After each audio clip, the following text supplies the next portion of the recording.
दो रोटियों की बात। माही की शादी छोटी उम्र में हो जाती है। ससुराल आकर माही ससुराल में रम जाती है और ससुराल की सारी जिम्मेदारी संभाल एक अच्छी बहू बनने की कोशिश में लग जाती है। एक दिन अचानक रात के 10 बजे माही को उसकी माँ का फोन आता है। इतनी रात को माँ का फोन देखकर माही को डर लगता है और वो अपने सीने पर हाथ रखकर कहती है, इतनी रात को माँ का फोन, कुछ हुआ तो नहीं? माही डरते डरते फोन उठाती है। कोई बात तो नहीं हो गई ना माँ? माही के इतने कहने की देरी थी और उसकी माँ फूट फूट कर रोने लगती है। बेटा क्या बताऊं, तेरा भाई बिना पैसे के ही पढ़ने दिल्ली चला गया है। उसके पास 1 रुपया नहीं है। वो क्या खाएगा क्या पिएगा समझ में नहीं आ रहा। माँ तुम रुको, मैं कुछ करती हूँ। पहले तो माही का दिमाग काम नहीं करता, फिर थोड़ी देर बाद वो अपने पति पंकज को सब कुछ बताते हुए कहती है, आप ट्रेन से मेरे भाई तक पैसे पहुंचा सकते हैं क्या? आप कुछ कीजिए ना प्लीज। ठीक है, मैं उसे 2000 दे आता हूँ स्टेशन पर। उसकी गाड़ी स्टेशन पर रुकेगी, तुम उससे बात करके मुझे उसका बर्थ नंबर बता दो। माही तुरंत अपने भाई से बात करती है और पंकज उसे स्टेशन पर पैसे देकर आ जाता है। एक बार के लिए माही और उसकी माँ के मन को शांति हो जाती है। दिल्ली पहुंचकर अमन माही को कॉल करता है। दीदी तुम लोग चिंता क्यों करती हो? भगवान है ना मेरे साथ, ऊपर से तुम लोगों का प्यार है, मुझे कुछ नहीं होगा। कोई ऐसे घर से जाता है क्या? तू ही बता। तू वापस घर चला जा माँ के पास। नहीं दीदी, मुझे सीए बनना है, पैसे कमाने हैं। घर पे ऐसा कोचिंग और टीचर नहीं है जिससे मैं पढ़ सकूं। मुझे अपने घर के लिए कुछ करना है। मैं सीए बनकर ही लौटूंगा दीदी। अमन तू कैसे रहेगा? तेरे पास तो पैसे भी नहीं है। वहाँ पे पैसे कहाँ से आएंगे? तू अनजान शहर में कहाँ रहेगा, क्या खाएगा? तू मेरा प्यारा भाई है ना, ट्रेन पकड़कर वापस आ जा। नहीं दीदी, मैं वापस घर नहीं आऊँगा। तुम माँ से कह देना अपना ख्याल रखे। पैसे वाला बनने के लिए थोड़ी स्ट्रगल तो करनी ही पड़ती है। अमन फोन रख देता है। इधर माही दिन रात अमन के बारे में सोचती रहती है। खुद को वो बहुत लाचार महसूस करती है कि वो अपने भाई के लिए कुछ नहीं कर पा रही। इसी तरह दिन बीतने लगते हैं और 15 दिन बाद पंकज का एक नया दोस्त उससे मिलने घर आता है। भाई क्या बात है, बड़े दिनों के बाद मेरी याद आ गई। तू कौन सा शादी के बाद मुझे याद करता था? हाँ, अच्छा यार, तुझसे ना एक पर्सनल बात कहनी है। कल मैं जब दिल्ली स्टेशन के लिए निकल रहा था तो मैंने भाभी के भाई को फुटपाथ पर स्ट्रीट लाइट के नीचे सोया हुआ देखा। उसके सिर के नीचे सीए की किताबें थी। इस हालत में उसे देखकर मुझे अच्छा नहीं लगा। भैया ऐसे कौन सी दिक्कत आ गई जो उसे इस तरह रहना पड़ रहा है? यार सीए के एक से एक इंस्टीट्यूट यहाँ भी खुल गए हैं। माही चाय नाश्ता लेकर आ रही थी और ये सब सुन लेती है। उसकी आंखें भर आती है। वो उसी वक्त अपने कमरे में जाकर भाई को फोन लगाती है। अमन, तू किन हालातों में वहाँ रह रहा है? मुझे सब पता चल चुका है। तू अभी के अभी मेरे ससुराल आ जा, तुझे मेरी कसम है। दीदी तुम समझ नहीं रही हो, मैं तुम्हारे घर नहीं आ सकता। मुझे जिस कोचिंग की जरूरत है वो तुम्हारे शहर में नहीं होगी। अमन, यहाँ भी एक से एक सीए की क्लास करवाने वाले इंस्टीट्यूट खुल गए। मैं तुझे तेरे जीजा जी से टिकट के पैसे भिजवा रही हूँ, तू मेरे पास आ जा। और जो तू नहीं आया ना तो मैं खुद वहाँ चली आऊँगी। ओफो, ठीक है मैं आता हूँ, लेकिन मेरी पढ़ाई का खर्च मैं खुद उठाऊँगा। तुम जीजा से पैसे मेरे लिए नहीं मांगोगी। यहाँ की तरह मैं तुम्हारे घर में भी ट्यूशन पढ़ाकर पैसे जमा करूँगा। ठीक है, तू पहले आ तो। अगले दिन अमन माही के ससुराल पहुंच जाता है। अमन को देखकर माही उसके गले लगकर बहुत रोती है। बहुत बड़ा हो गया है, अपनी मर्जी से चलता है। हाँ। कितने दिनों के बाद अमन घर का खाना खाता है और उसी वक्त सीए के ट्यूशन पता करने चला जाता है। इधर माही अपने आस पड़ोस और दोस्तों को अपने भाई की ट्यूशन पढ़ने की बात फैला देती है।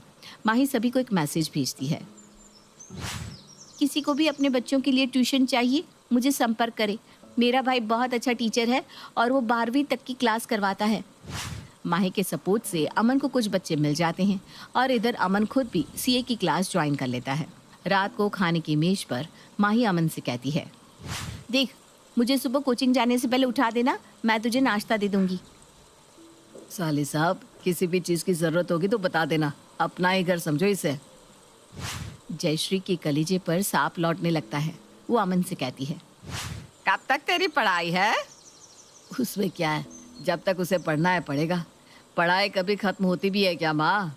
जयश्री के मन में उथल पुथल होने लगती है और वो अपने मन में कहती है, मेरे बेटे के ऊपर बैठ कर खाएगा, इससे मैं यहाँ ज्यादा दिन तक टिकने नहीं दूंगी।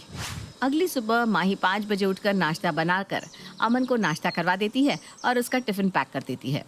कोचिंग के लिए निकलते वक्त माही 500 की नोट अमन के हाथ में रखकर कहती है, पूरा दिन तो बाहर रहेगा, कुछ खा लेना। नहीं दीदी, तुम फिर से जीजू से मेरे लिए पैसे ले रही हो ना। अरे ये मेरे पैसे हैं जो मैंने घर के खर्च में से बचाए हैं। तू सीधा रात को आएगा। अभी तेरे पास पैसे नहीं होंगे ना, चल मुंह बंद करके रख ली इसे। उधर अमन कोचिंग चला जाता है। इधर 9 बजे पंकज और जयश्री जब नाश्ते के लिए बैठते हैं तब मौका पाकर जयश्री पंकज से कहती है, बेटा संभाल कर, घर में साला और दीवार में आला बहुत खराब होते हैं, धीरे धीरे घर को खोखला कर देते हैं। माही ऐसे तो कभी 5 बजे उठती नहीं, लेकिन अपने भाई के लिए उठ गई। उसे इतने अच्छे से सारा नाश्ता कराया, उसके बाद भी उसके लिए टिफिन पैक करके देने की क्या जरूरत थी बता। ऐसे तो राशन बहुत जल्दी खत्म हो जाएगा, ऊपर से तुझसे छुपा कर पैसे दिए जा रहे हैं, पता भी है। ऐसा कुछ नहीं है माँ, एक आदमी कितना ही खा लेगा, कोई अपने पेट से ज्यादा तो खा नहीं सकता। तुम इन सब बातों में ध्यान मत दो। दिन बीतने लगते हैं। जयश्री पंकज को भड़काने का एक भी मौका नहीं छोड़ती। इधर माही अपने भाई को सपोर्ट करने के लिए ऑनलाइन काम करना शुरू कर देती है। इसी तरह दिन बीतने लगते हैं और एक रोज जयश्री पंकज को अपने कमरे में बुलाकर कहती है, पंकज संभल जा, अभी भी वक्त है। मैं देख रही हूँ जब से अमन इस घर में आया है, माही घर से ज्यादा अमन में लगी रहती है। इस बार महीने भर का राशन 15 दिन में खत्म हो गया है। आज तो माही अमन के लिए इतने महंगे महंगे ब्रांडेड कपड़े भी लेकर आई है। जिन चीजों पर मेरे पोते पोतियों का हक है, वो भला उस अमन को क्यों मिले? माँ, यही बात करने के लिए तुमने मुझे यहाँ बुलाया था?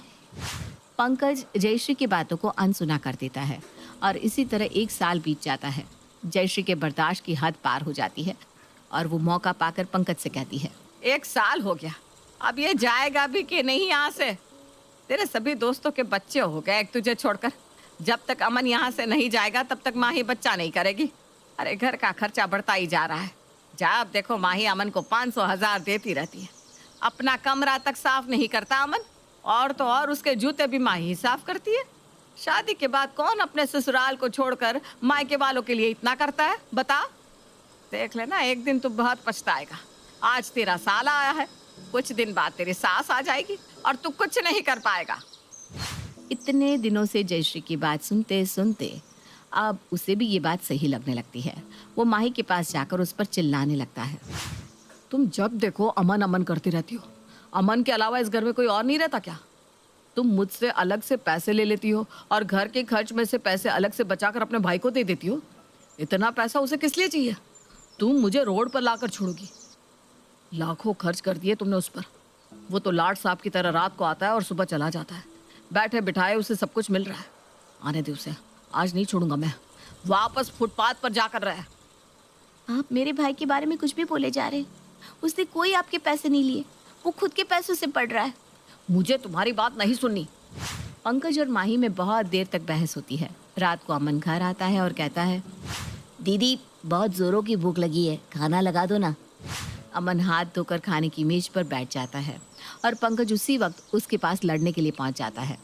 पंकज जैसे ही अमन से कुछ कहने को होता है कि अमन उसके हाथ में बाइक की चाबी पकड़ाकर कहता है, जीजू मैं आपका ही वेट कर रहा था।